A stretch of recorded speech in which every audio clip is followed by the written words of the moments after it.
Welcome to GONKCAST, a long-form discussion podcast about the music of English electronic duo Autechre, album by album, EP by EP. I'm Gabe. I'm Dan. And this is our first episode after completing the main AE discography. As I mentioned before, from here on out, we're going to be covering all the odds and ends you miss when you just focus on Autechre's albums and EPs. And our first topic is the Japanese bonus tracks, kind of attached to the main discography, but also kind of separate. And we decided we'd have a little fun with the Japanese bonus tracks by ranking them. There's a total of 9 from worst to best, in our opinions, of course.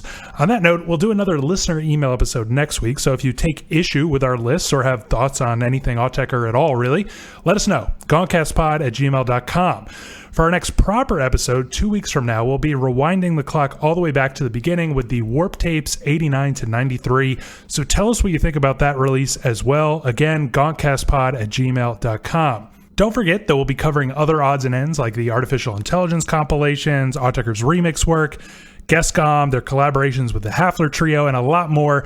We'll give you a heads up about these topics as we get closer, of course, but you can always start sending us your opinions on that stuff early, and you can let us know about less obvious odds and ends that we shouldn't miss as well. I'll say it one more time, GONKCASTpod@gmail.com. All right, Dan, there's not really any background info to cover here, and I think we should jump into our list as soon as possible, but there are a couple big picture questions I want to ask up front, some of which we can maybe return to after we worked through all 9 tracks. First, just for the record, had you spent much time with the Japanese bonus tracks before this week, or were they mostly new to you? They were mostly new. Really, I think only the 2 newest ones people had emailed us, and so I had listened to those before. But all the other, I don't think I had ever listened to the other ones before, or if I have, it was once or twice, and I don't remember it. Yeah, I mean, along the way, some people have recommended certain Japanese bonus tracks, and I've sort of checked them out. Hadn't really spent much time with almost all of them before that. And I guess on that note, we didn't receive very many emails on these tracks, which I guess goes to show how kind of under the radar they are.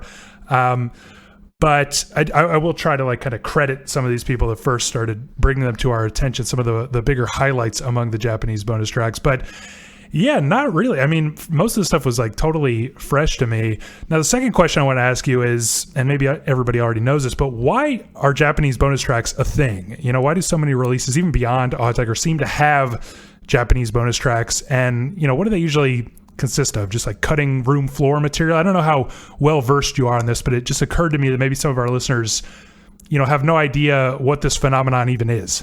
Yeah, it's basically a way record labels convince Japanese labels to import music. They add something extra to it. So I guess I was wondered, is that sort of to then get people that are big fans to then export it, to get those bonus tracks, or if it's just solely, for the Japanese market. But it's odd because other countries don't do it. It seems to be a specifically Japanese thing. Yeah, I mean, my understanding is, and I was trying to do some extra research on this, but it's still a little bit of a mystery to me. But for some reason, I don't know why I couldn't get an answer on this. It's got to be some tax regulation thing. But physical media is way more expensive in Japan than it is here, to the point where these Japanese listeners could import Western pressings of things for even cheaper than they could just buy a domestically produced Japanese version of the same CD or record or whatever.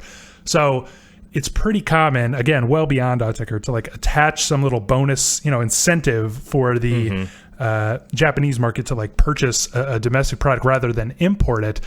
So that's why these exist. I mean, the third question I want to ask, and this is the one that I think we'll have to return to if we haven't already sussed it out in the course of discussing the tracks themselves, just to sort of touch on up front, what is Autechre's approach to Japanese bonus tracks? Are they missing pieces to the puzzle, just little curios, throwaways, or what overall sense did you get? Well, I think, we'll get into the weeds of that, as we get through the list. But it seems overall they're sort of just little curios. They don't seem to be. I'll go ahead and spoil. I didn't unlock the keys to it. The greatest Autechre song ever or anything. They definitely seem like just little odds and end type of extras. Yeah, I mean, I think sometimes they really feel like little just extras for that like pure practical reason of like Warp needs to serve the Japanese market with some little extra bonus thing. But I feel like, and again, we can sort of talk more about this as we go along, but there's like a general approach where it seems like Autechre does not want to screw up the record, you know? Like, they either feel really separate from the record, or they're like, they feel like codas or something. You know what I mean? Like they don't ever feel like, because we've talked about like along the way, right? When we do these bonus listener email episodes, we've talked about some of these Lucy's, you know, and like, what's that, like JNSN code, right? Kind of like an interesting track, just for one example. And it's like, you know, they have that stuff sitting around. You know, they have like other alternative versions of tracks sitting around because they've released some of that stuff as well as bonus tracks, like Sinistral Sentinel or something like that. And it seems like they don't want to put that stuff on because it feels too much like a kind of a banger. You know what I mean? Like it would sort of disrupt the overall flow of the record. They just seem to like, and again, we'll talk about this more, but like concerned with not messing with the album too much, even though they got to add a bonus track. Yeah, definitely. I mean, you know, we've talked about it throughout the entire podcast. Like Autechre is very, you know, into sequencing a record, you know, correctly. And so I think it definitely doesn't seem like it's their really idea, you know, to add a bonus track. You know, it seems like it, you know, it's a necessary evil kind of thing. And so, yeah, I think you're right. You know, that they stick these on here that are, you know, pretty separate from the record either. You know, like I said, we'll get into it as we go through each song. But yeah, I mean, it's never like, oh man, that should have been on the record, you know, or that adds something to the end of the record. You know, it's always fairly separate. Yeah, it's just like not intrusive. I guess there are lots of that's a good way to put ways they approach this, but it's not like imposing on the album itself. But all right, without further ado, let's get on to the list. And I'm very curious if, you know, how similar our list will be. But again, let me remind you, there's 9 Japanese bonus tracks in total, and we'll talk about the albums they come from and all that stuff as we get to them. I should also clarify that we are not discussing the digital exclusive EP here, which was only released on the Japanese iTunes store, so like kind of like a Japanese bonus thing. But we included that in our discussion of the Choristers era a few episodes ago, and it's not really like a Japanese bonus track, quote unquote. But anyway, Dan, what is the worst Autechre Japanese bonus track, in your opinion? Your number 9 Japanese bonus track. Yeah, for me, it was a fairly easy choice. I went with Zurich 2001, which was the bonus track. I hoped so. It's the bonus track from Untilted from 2005. If you've never heard this one, it on paper it sounds interesting, but it's an audience recording of like the last minute 51 of a live set, which I assume was in Zurich. But the thing is it's a pretty poor audience recording. Like you've got people whistling and hooting and hollering all over it, and it's literally just like the end of a set. It's like, you know, the big final climax, but you're just getting that, and so it's like it almost just kind of sounds like a noise set or something, especially with the recording being so bad. Like there's not very much like dynamic range. It just sort of sounds like a mess. Yeah, it's like a crowd recording kind of a thing. It's like, you know, got this kind of blown out lo-fi quality because of that, but yeah, it's kind of just like glitchy noise blasts at the end of a set, some like kind of lasery sounds. I guess it goes on. There's like these little random sort of tones that are kind of sprinkled over the top, but divorced from the set, it sounds like a sound check or something. And honestly, the way we're describing it still might be, you know, giving it too much credit, because it's less than 2 minutes long, and the last like 30 seconds are just people applauding. Yeah, that's true. It almost feels like a troll, you know, because it's like, I understand that these people who are applauding, I guess, just watched a set, right? But for us, we've just heard like some random ass, lazy ass noise blasts for a minute and a half, and these people are like rapturously applauding. You know what I mean? It sounds like so comical. Like, wow, they're applauding that. Yeah, I mean, that's the thing. Like I said, you're basically just getting the climax, which you know, divorced from the rest of the set, you know, to just get that, you know, triumphant close is so weird. And then, yeah, you're right, you know, just to hear 30 seconds of cheering for, you know, to us as just the listener sounded like, pure dicking around. Is pretty, it's really strange. It's just like, this is the one that feels the most like the record label is making us stick something on the end of this record, it just very much seems like we don't care, this isn't our idea kind of thing. It really does feel like that. It probably feels the most like that out of the ones we'll discuss. And so it kind of makes you think like, if you just listen to this one, right, you would get the impression that, okay, Autechre doesn't give a shit about Japanese bonus tracks or something, which would I think be sort of wrong, but it is sort of true, right? Like I was saying earlier, that it's like kind of evidence of them not wanting to disrupt the album. You think about Untilted ending with Sublimate, right? Like one of their most epic closers ever. It's just really clear that they wanted to put something on the end that in no way would anybody confuse it with part of the album. You know what I mean? Yeah, exactly. I mean, this clearly sounds like a bonus track. I mean, you can hear the cheering, the people, if it had been like a soundboard recording, it could be confused, with a studio type thing. But yeah, I mean, this is like very obviously not a part of the record. Yeah, and the other weird thing about it, right, is that it's from 2001, so we're going back to like Confield times. Mm-hmm. Yeah, that too. And it's hard to get like a handle on, I want to say like it sounds Confield-y just because it's so abstract, but it's like literally just blasts of noise to close out a set or something. So it's like, I don't necessarily want to ascribe that, to it, but it's weird, right? That it's actually so distant from the Untilted era and the whole style of Untilted, right? So it's just so funny that Untilted is almost like this beat heavy, we talked about how it's got like kind of a almost old school drum machine worship vibe going on. And then it's going to end with like some Confield noise blasts, like so weird. Yeah, I would love to like know how they picked it, especially like this part of it. I mean, it really feels like, pure trolling. Yeah, and I guess I will say that it's so short that it's like it's never gonna bother you. Like it's not annoying, right? No, yeah. But so that's my number 9 as well. And so let's hear your number 8, just so I don't want to jump ahead of you and get confused myself. But what is your number 8? Number 8 for me is probably the hardest one to pronounce here. XEKTSESSQL from Oversteps in 2010. This one, it's like a lot of these bonus tracks. It's very, very ambient, very ethereal, to the point where I feel like this one's just sort of lacking much substance at all. It's just sort of, I get that they're trying to not, step on the album, but this one it's just almost like, I don't know. I feel like it being the new closer of the record, it's so like immaterial.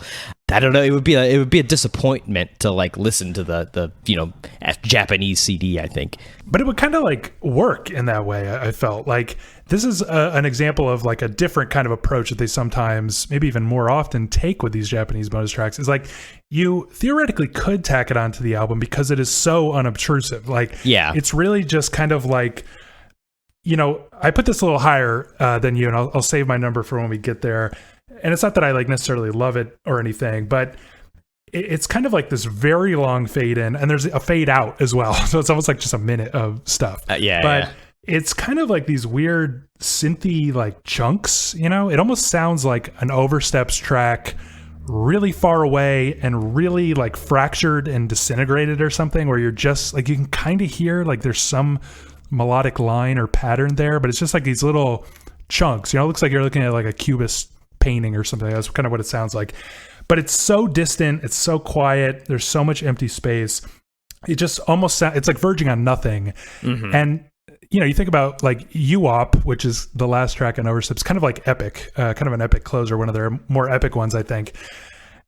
And this would be like a totally, you know what I mean? It wouldn't like disturb anything, even if you did think it was. I think like you said, some of these work as like a little coda or something. And this is in that category, which I think, more of them probably fit in that category than the Zurich, 2001 category. But it just sort of, that's what like, I like that in, if you got to have a bonus track, that's a good way to do it, to be unobtrusive and stuff. But it's just so like lacking in substance that it's like not really worth, tracking down or anything, Yeah, I agree. But it just almost feels like just loops running out or something, or like, the distant memory of the closing song on Oversteps or something like that, or one of the other songs on Oversteps. Like, so it kind of works that way. And I guess that's why I put it a little bit higher. Maybe that's not fair, but it's just like, I could sort of imagine it closing the record and it wouldn't be a big problem. But I'll move on to my number 8, which is MCR Quarter, which comes from Confield 2001. I don't know if this is part of the actual title, but for some reason on Wikipedia, it notes that it is recorded live at Band on the Wall, Manchester, 1998. So another one of these live tracks. Is this anywhere close for you? No, I actually have this one fairly high. Interesting. I guess I'll save the number. Yeah. I mean, well, we can have the conversation now, but I mean, it's kind of like a, it's another like kind of bootleg quality, like crowd recording live track. But it is like a high energy, kind of high BPM, like acid jam. Like it's kind of like a total ripper. And lots of acid squelches, lots of lasers. There's like kind of this like crackling, like electricity, like sort of attached to the snare. And there's like big phaser whooshes. Eventually it kind of shifts into like this kind of pummeling, like kick snare pattern is almost like the bed for like this wall of stuttering noise. Like it gets like almost Merzbow-y. And what's funny about it is like, I have a hard time separating what is like an intentional sound design choice and what is just the low quality of this recording, So my issue is like, it's sort of interesting, but it feels like, I don't know, it feels almost like a cavity job, like Bass Cadet kind of throwback energy, but like dirty enough to be on EP7 or something, which is more of like the era it comes from. But it's like 11 minutes long, and I feel like it just like totally wears out its welcome. See, I think this one like works so much better than the other live Zurich one. This is the like earliest release of a live Autechre thing too, which is pretty interesting. I think this one's like actually if you're gonna give like a chunk of a live set or something, like this one at least being 11 minutes and change, it's like you're essentially getting like a whole song or section of that live thing, so it makes a lot more sense than just getting like this closing snippet from Zurich. And I think this one like I think the audience recording like sort of works to its favor because it is such like a banger, like you said, because it's like you get to feel that energy of the room, and it seems fun as hell, I mean, it definitely is in that category that Zurich's in, of the like, this is not part of the album, we're just sort of throwing something on here. But this one's like actually kind of fun, I think it does have that cavity job, sort of throwback feel, but I think it's better done than that record. Just this one was one of the most fun of these bonus tracks. Like I mentioned, a fair amount of these are fairly ambient, so it was kind of nice to have like this one that was a real slapper, as the kids say. Yeah, I agree. And like I wouldn't be I wouldn't be mad at all if like I heard this played in a club or something. It would be a great time. But just as like a listening experience, it just feels like a little tiring. I mean, those kind of like throwback tracks were never my favorites. And it's funny because, we talked about stuff like Bass Cadet sounding kind of dated on, Incunabula. And this is a 1998 recording, so it's like a serious throwback in 1998, and then it's added to the end of Confield, which is like the most forward-looking Autechre album.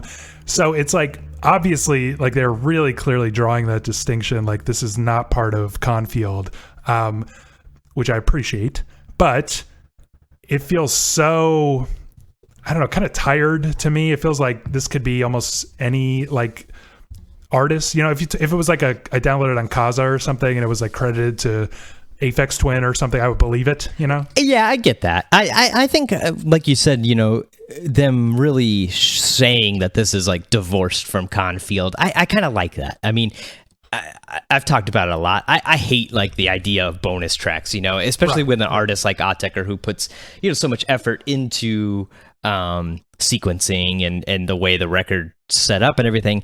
You know, they're antithetical like to the way they work. So I think like something like this, if you have to do it, you know, if they're forced to do it, it works pretty well, you know. I think it's, I don't know, I just thought this one was like so fun, and maybe this is a bad way to like look at it, but you know, essentially I was listening to these bonus tracks like as their own album, you know, just you know, back to back.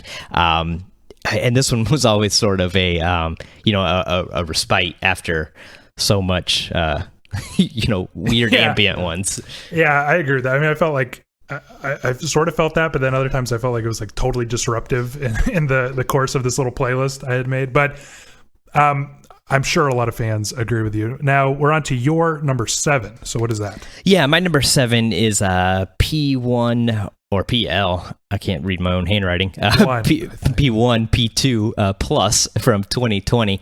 This one, another like very ethereal one. This one, it's just whistling wind, basically. And many times it's almost not even there anymore. Just again, you know, just so lacking in any substance. The only thing I do like about this one, and the reason I put it higher than the last one, is I do like how frequently that wind like threatens to feed back. You know, it's like it gets so like high and piercing that it's like it's gonna break through. You know, and just lose it. You know, of course it never does. But yeah, again, this is another one. This is in that same you know, kind of coda classification, like the oversteps one. Yeah, this is also my number 7, actually. And this isn't my observation. I read this elsewhere, but it makes perfect sense. It kind of sounds like pendulum music from Steve Reich. It's really just like very light and slow and subdued, but it's like kind of squealing, like whining feedback, you know. You know, what I like about it is that there are a couple different feedback lines. You know, it theoretically could be a performance of pendulum music because the way they're like kind of interacting, like some of these low squeals, some of these high squeals. And there's kind of like an interesting, I mean, it's so light, you can like miss it if you're not paying close attention, but this kind of like, I don't know, crystalline, like twinkling kind of sound, like sort of emerges, like little waves of it kind of emerge at the end just to add like a little something. But yeah, it kind of just like slowly comes into being. It's like very distant, very quiet, and then just sort of like comes to a halt, and like this long reverb trail kind of like fades away. It like was barely there, not a lot to remember about it, but I agree, you know, coming at the end of Plus, it's totally unobtrusive. It would feel like a coda if you somehow, you know, mistook it for the actual closer of Plus, which I gushed about this last episode, but TM1 Open is like one of my favorite Autechre closers of all time. Yeah. This would not mess it up at all. Like this would be perfectly fine coming up after it, because it's like just sort of some like drifting like feedback ambience to just sort of like settle things. Yeah, I could see that. You know, it is sort of like, you know, that you know, coffee after a big meal or something, you know, like you know, just settling your stomach or something. Yeah, I could see that. All right. Well, I mentioned that was my number 7 as well. So what is your number 6? Yeah, number 6 for me is in our 6D from Choristus from 2008. This one, it's pretty rad, like sound design. It's like very spooky. It's got a soundtrack quality to it, you know, pretty David Lynch, kind of sounds like Eraserhead or Twin Peaks or something. But again, you know, it's kind of a one trick, you know, little pony here, very short. Just another one of these coda, you know, not intruding on the record. And not adding too much. But I think this one is... I don't know. Did you mention it's on Choristus? I feel like maybe... Yeah, I did. It's on Choristus. Okay. Yeah, which I think, you know, Choristus, we talked, is sort of that... it kind of has that grab bag, white album sort of quality. So I think of any album to have a bonus track, I think Chorus is one of the ones that will be messed with the least. And so I think this is a cool one. This is the first one I think I actually enjoy of these bonus tracks here, because I mean it is really like some interesting sound design. Yeah, I feel the same way, and I actually put it a bit higher, so I'll save my number. But I kind of like this one. This is like one of the ones that I actually genuinely like, and part of it is what you were saying is like at the end of Chorus this, it's not bothering anybody, because Chorus has that quality, and beyond that, the whole Chorus extended universe, like there's room for one more track, Yeah, like, exactly. If I'm listening to the whole Chorus era, like, yeah, throw this on, so this almost feels like the most essential of the Japanese bonus tracks in a weird way, because it gives you even a little bit more insight into this like kind of sprawling wild era. The one thing I don't like is that I feel like the last track on Chorus, Auth 9X, is a little like drony electroacoustic on its own, and so this is like more, like we didn't need another one coming right after that. Yeah. But in a way, it almost like takes it down even another notch. It almost like becomes more tuneless and more like formless.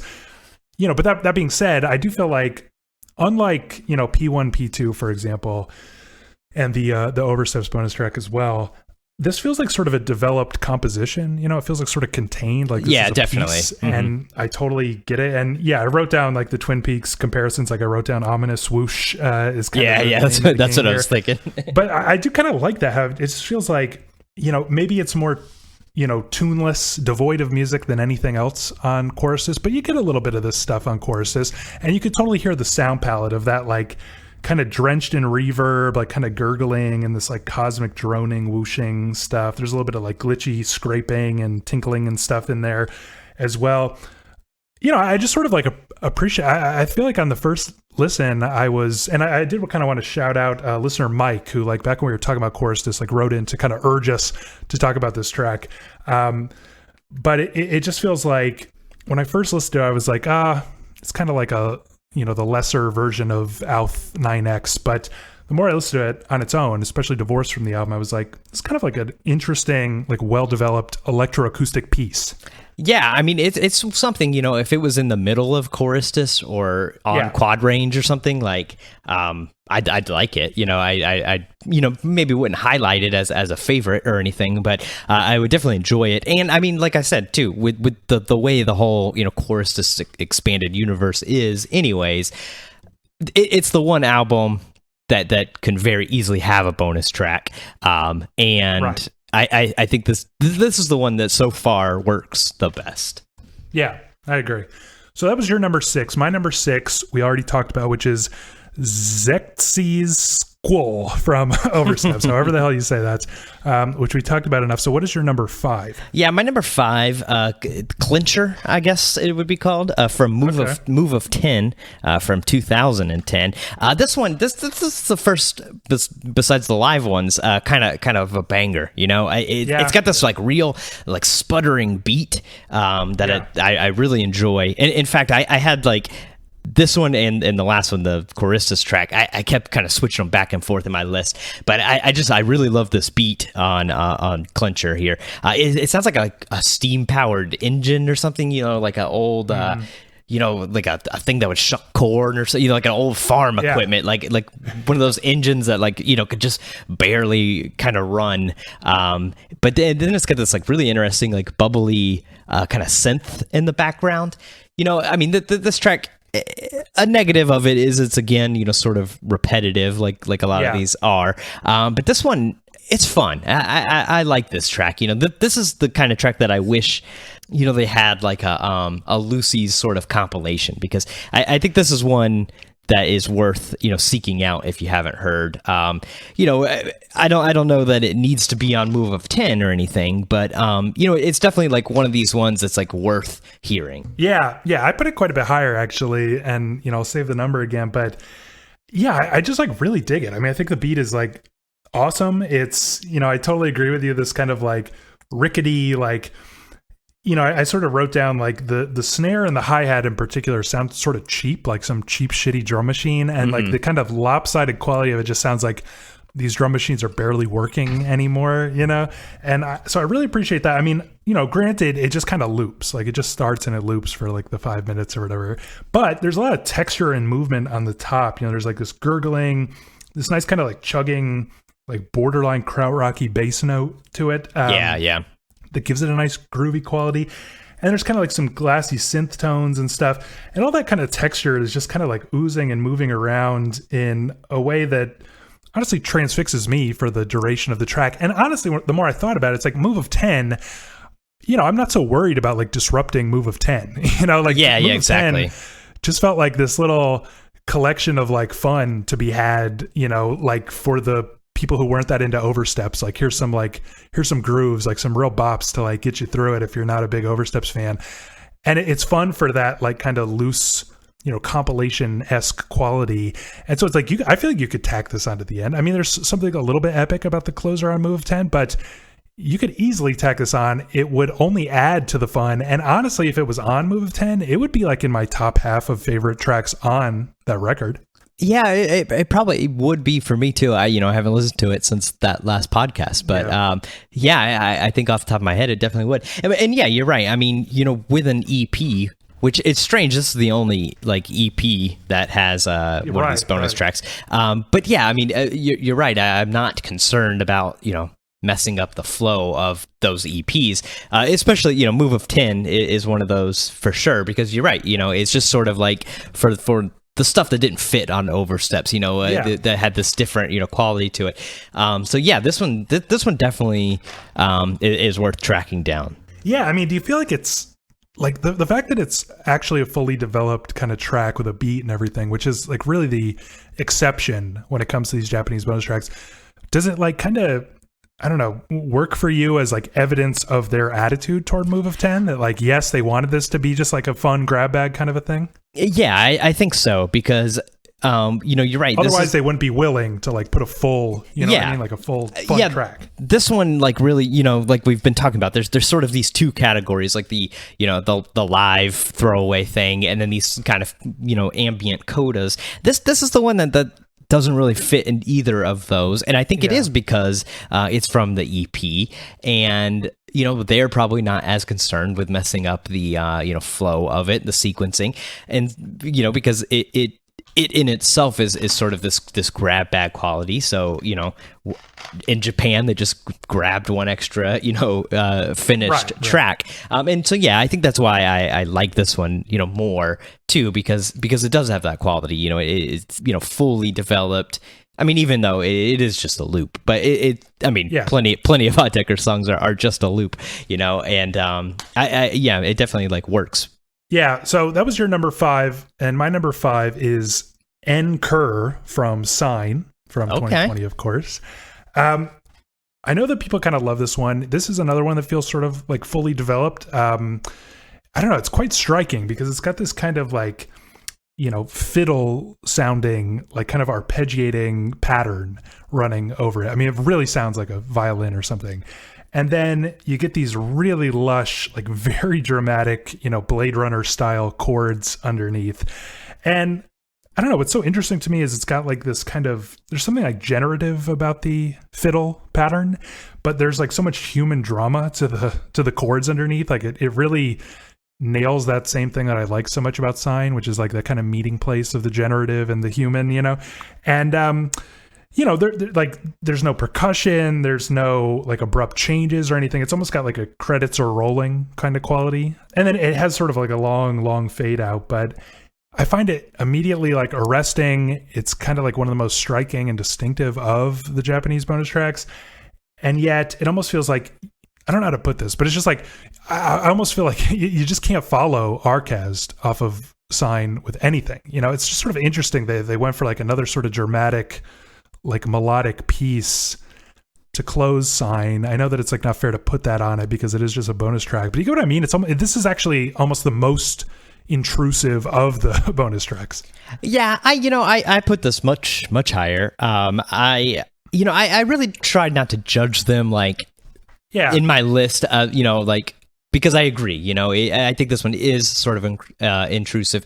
But I like what you said about like, it sort of has this like as the credits are rolling feel, especially if you put like plus and sign together, and we talked about in our original first listen sort of thing that we both came to the agreement that like listening, if you're going to put them together, like plus sign kind of works the best. And so after having like this 2-hour thing, it does sort of feel like a movie, and having this in credits kind of song works well. I like that analogy. I like it a lot. I mean, this is like a really like pretty, like sort of beautiful sounding thing, which is something you don't frequently get with Autechre. And it has this like, it skirts this line of generative and human and everything. I think it like sums up the kind of feeling of Sign so well. It's one, a lot of these tracks, I don't immediately know what record it's the bonus track from. Right. I feel like this one though, I do, like I feel like I could guess this is Sign's bonus track, or even if it wasn't, I would say, it should be.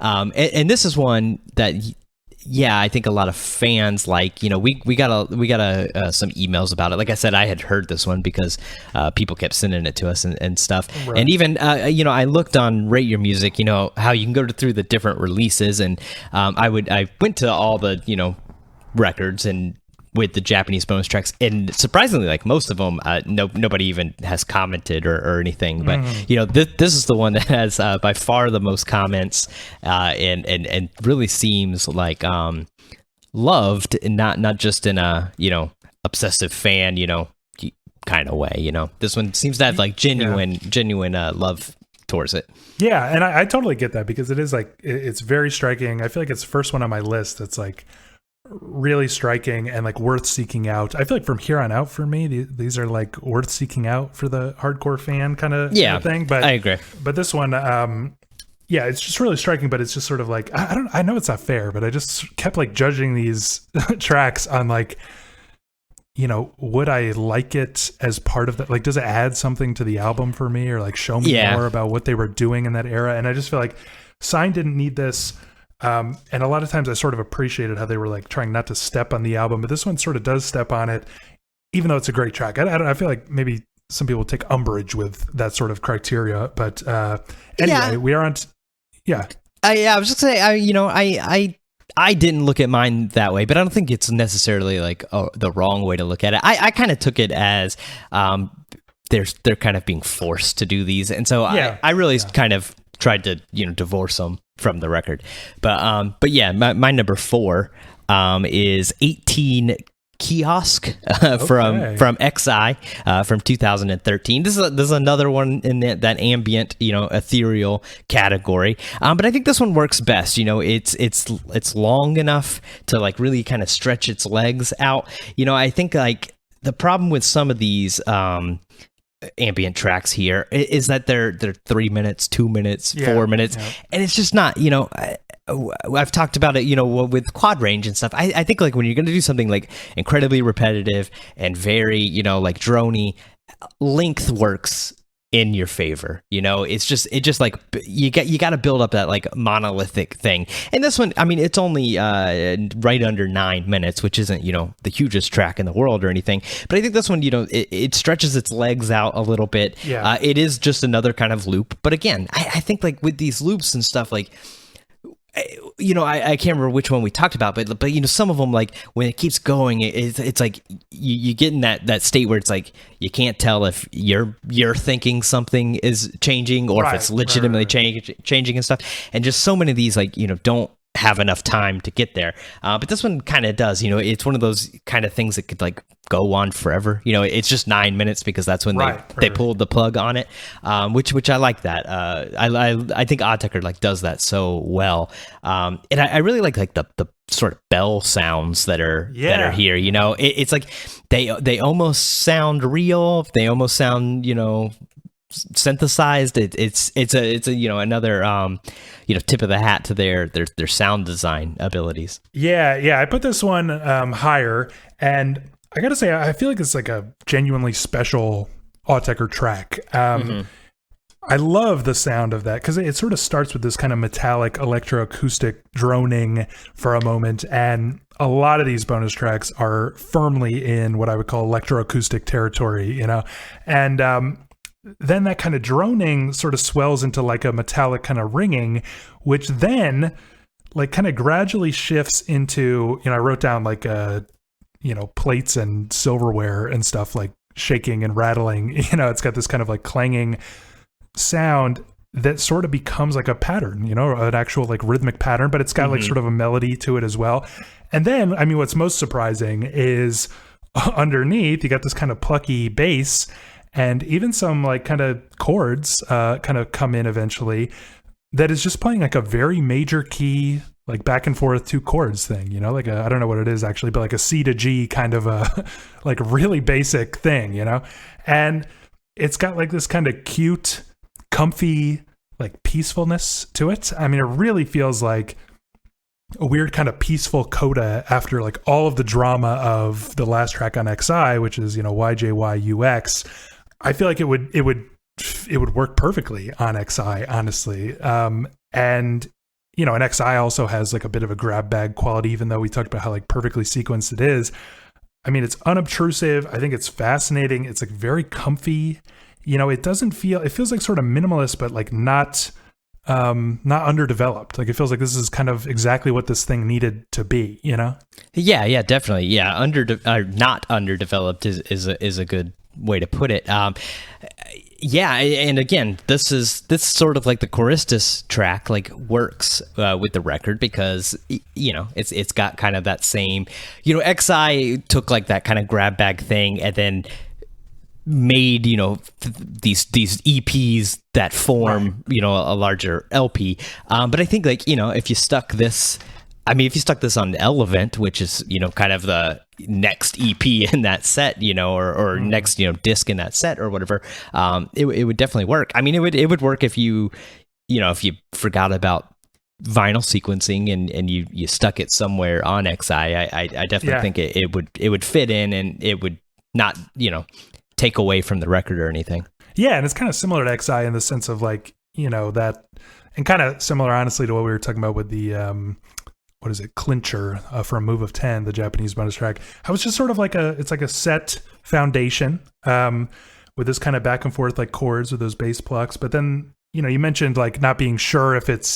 you're being tricked or if it is just pure repetition. But I just feel like there's lots of variation and movement. Maybe not in like the actual like sounds, but just like in the texture of those sounds. I mean, it really holds my attention for like the entire time, and I do love that it's long enough to like actually live in it. Really, I think a special track for me. But that was your number 4, correct? Yeah. Okay, so my number 4 we already talked about is New NR6D, another hard one to say, from Choristus, which is said enough, but one that I really grew on me over the course of this week. What is your number 3? My number 3, we also already talked about. It was your number 8, the MCR Quarter from Confield 2001, that other live track. Yeah, I mean we had pretty differing opinions on that one. I think that's knowing what's left. I think that's really the biggest difference we had. Yeah, I'm really shocked because we like throughout the course of this podcast, I feel like neither of us were particularly happy when they did like a throwback, just acid rave up kind of a thing. No, so it's just really I think it's literally because it was that audience recording. It was just like, oh yeah, acid throwbacks like would be pretty rad to like be there for kind of thing. Which maybe. Maybe I'm unfairly, ranking it high just because it seemed like a lot of fun or whatever. But really, like listening in this playlist, like I really like enjoyed each time I would come to this one. Well, my number 3, if I'm doing my math right, is going to end up being your number 1, which is Medri from Tri Ripete. Am I right? There you go. Yep. Okay. Well, this one I think is a fan favorite for sure. it's got this kind of like grainy, like lo-fi quality to it. I don't know, just like immediately strikes you as like classic Autechre or something, with this kind of like bit crushed groan, and then these like plucky sounds that are very, I don't know, they're like reminiscent of Rizdio from, the last track from Tri Repete, but also very reminiscent of Sepater, the first track on Chiastic Slide, which is interesting because this would be like if you were listening to the discography in order with the Japanese bonus tracks for some reason, this would be like the link between those two. But yeah, I mean, it's like really, I don't know, it's fascinating. It's got these like really kind of lush, but still like very grainy kind of like synth tones and stuff. And, I love it. I love the sound. It just sounds like, peak level Autechre. Not to say that like Tri Repete was their peak, but for me, it's like just something that like kind of hits me in like the nostalgia zone, like really as soon as I hear this. But it just feels like a little underdeveloped. This is the one that I was going to sort of contrast, actually, but I didn't want to spoil it, with 18 Kiosk, which to me sounds like it's like very minimal, and yet it sounds like exactly what it needs to be. Medri feels like it's like 75% of the way there, and it's striking how it just kind of like ends. It almost sounds like it was about to do something, and it just sort of like cuts off like really abruptly. You know what I mean? It feels like a little unfinished. I do get that, but that, it's a bonus track kind of thing. It does sort of feel like, cutting room floor a little bit. But I mean, you said it, this is an extra track from, one of Autechre's mini peaks. Tri Repete. It probably is my favorite Autechre record. It's definitely like the one I have the most nostalgia for, and I mean to basically hear a track from that era that I don't think I had ever heard before, or at least didn't remember, is a pretty special thing. I love that like plucked bass sort of sound. It's almost like that the cheap 80s Seinfeld keyboard bass or something. But it just they use it so well and in such like a cool way that it really stuck out. I really enjoy this track. I think it's worth tracking down. I can't disagree with that. I mean, it feels like a little underdeveloped, but it still just hits me with like, I don't know, it's got like this nice like kind of slow snake-like quality, but it just feels like it keeps sort of like picking up and then like receding, and I just like kind of wish this was a little longer or like a little more developed or something, but I just can't deny that it's a great track. So that was my number 3. What is your number 2? My number 2 is Incur from Sign. Okay. All right. Anything to add? No, I think I said it all, Yeah. All right. Well, my number 2, we also talked about, I guess it's going to be that way, here, but is Clincher from Move of 10. Again, just like a bop, and like I would happily add it to Move of 10. And like I said earlier, it would be like one of my like favorite tracks for Move of 10, honestly. And your number 1, I already spoiled it, but it is? It is Medri from Tri Repete. And my number 1, if you haven't figured it out by now, is 18 Kiosk from XI. Again, perfect coda, and honestly, just like a really special track. Like almost the one here that, let me think, tracks 5 through 1 here on my list from Encur, New, NR60, Medri, Clincher, and 18 Kiosk are all like really great tracks, those ones. But 18 Kiosk to me feels like, I don't know, it's like a kind of a Autechre highlight, or like just something special in their whole discography. Wrapping up then, I kind of wanted to ask, I guess I could just sort of jump ahead and ask that very question. Like, did you feel that coming away from this like week spending with these Japanese bonus tracks, that there were some like gems that were like, these are must-hear kind of Autechre tracks, or you just feel like they were all kind of like weird extra curios for the hardcore fan? I don't know if anything was like, you gotta hear it. I think everything's maybe, if you're a hardcore fan, they're worth checking out. But definitely, I mean, we've said it, they need to, like that EPs collection, they need to do something with these loosies and stuff, because there really is like, some gold here. I think, Clincher is such a great one. 18 Kiosk, obviously, Medri, Incur, are ones that I think like, people should hear. I think if they made, some sort of compilation of these sorts of things, those would be the tracks that people talked about and would be the higher rated ones. I like MCR, quarter. I like it in the like, the way I like a live album kind of thing. Yeah. But so I don't think that maybe, that one wouldn't be, one you gotta hear, even though it was pretty high on my list.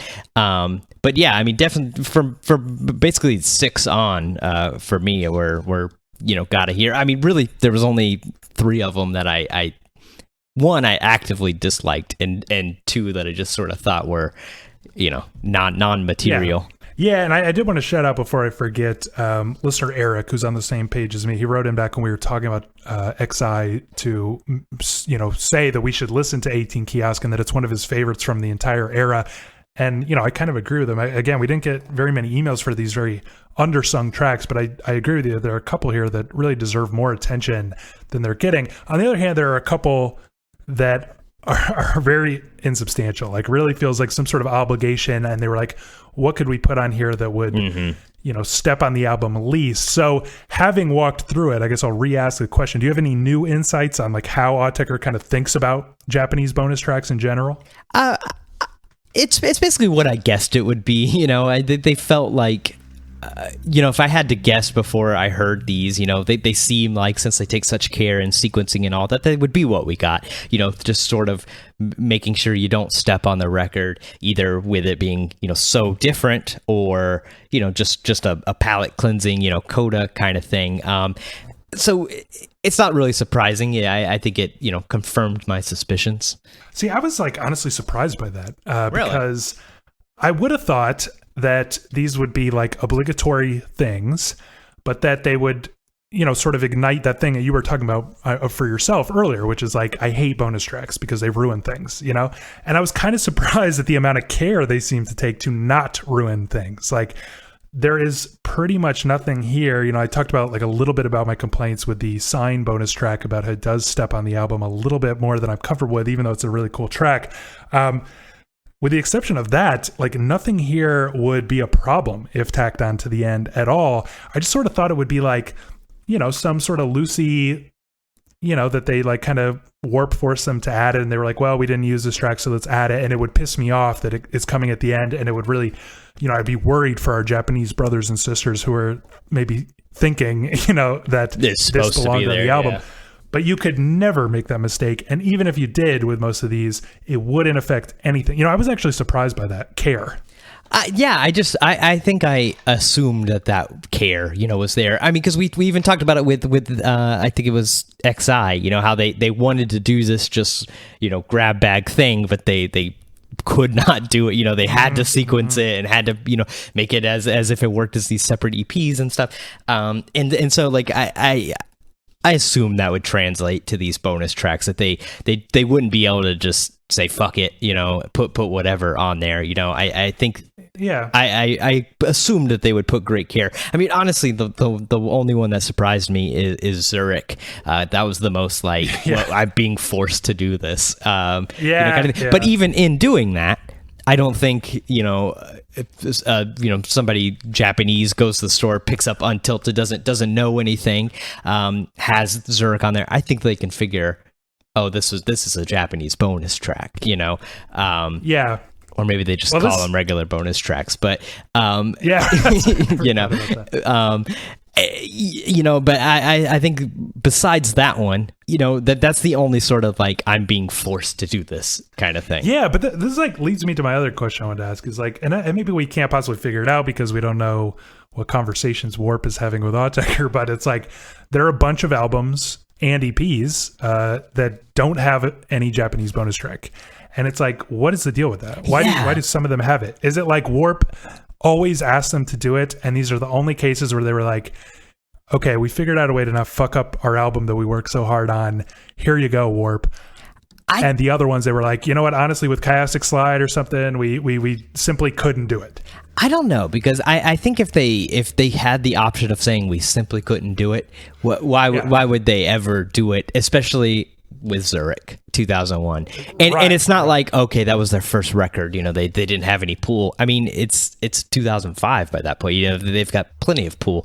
I don't know, it is strange that like only some have them. I mean, even when we were, preparing for this podcast, we kind of thought there were going to be more of them, when we were hunting them all down and whatnot. I don't know. I would really like to know what that is. I did notice that either all of them or maybe there was one that wasn't. They're all like released by a specific record label in Japan, and so maybe those are just the ones that record label was gonna. Yeah, I don't know enough about it, but like those were the ones that they were gonna release under their name, and so they need a bonus track. I don't know, but also I didn't look to see if the ones without bonus tracks had that. I am right now though, and it does look like there is a Japanese version of LP5 which doesn't have a bonus track, but it's not released by that record label was called Beat, and the LP5 is released by Sony in Japan. So maybe it just has to do with the record label or something. I don't know. If anybody knows the answer, I'm genuinely curious. Yeah, that's some good. That was some good, like just like right on the moment detective work you just did. But it's like I don't know, the absence of them on some records, on many records actually, just kind of makes you like like raise all these questions like what was the deal with these ones? Breaking news! I've ruined that theory because Draft, which also doesn't have one, is on that Beat record label. Okay. All right. Theory debunked. Myth busted. Well, whatever the case is, it does make you like wonder like what is the deal? And my just sort of crackpot theory would be that like these were cases where they didn't feel like they could add something without screwing up the record. What is Zurich then? Yeah, that's because I would agree with you. I would 100% agree with you. But what is Zurich? Yeah, like why wouldn't they just do that with like pick a like 5-year-old live thing and just put the last minute and a half of it on the end of all the records? Well, let me ask you. I guess I just wanted to sort of wrap up. How did it go this past? Did you enjoy yourself listening to these? I did, because it was 9 Autechre tracks that I wasn't really familiar with. Hadn't maybe ever heard. So that's always a good time. It was maybe a little odd, like the way we had to listen to them. As kind of their own album. Because they're clearly from different time periods, different styles and everything. Right. But yeah, I would say I enjoyed it. Yeah, I thought it was kind of fun to go back because I was like very disciplined about not going back, and so then you just hear those like warm tones of Medley. Yeah, exactly. Lovely. But yeah, it was fun. I just feel like I'm curious about how many listeners are going to listen to this hour-long discussion of such obscure tracks that like nobody seems to care much about. But if anybody's made it this far, I would say it's fun if you're the kind of Autechre fan who's listening to an Autechre podcast. At least half of these are like really fun to hear. The other half are like little curios, but they're not so long that you're gonna like hate that you sought them out. But there's some gems here. I would recommend checking them out. Yeah, definitely. It's like an hour's worth of music. If you've listened to us, drone on about them for an hour, go ahead and listen to them. All right. And, again, I feel like this would have been even longer somehow if we got a few more emails, but not a ton of emails on the Japanese bonus tracks. But understandable. Yeah, definitely. All right. Well, get some emails for our email episode. You can do that, GONKCastPod@gmail.com. We'll do one of those listener episodes next week. Next proper episode is going to be 2 weeks, and that is on the Warp Tapes 89 to 93. We want your opinions, hot takes on those. GONKCastPod@gmail.com. If you like the show, help us out. Subscribe. Leave us a 5-star review wherever you get your podcasts. Look us up, YouTube, Stay Connected, Twitter, Instagram. Those are @GONKCastPod, and we'll see you next time. See ya.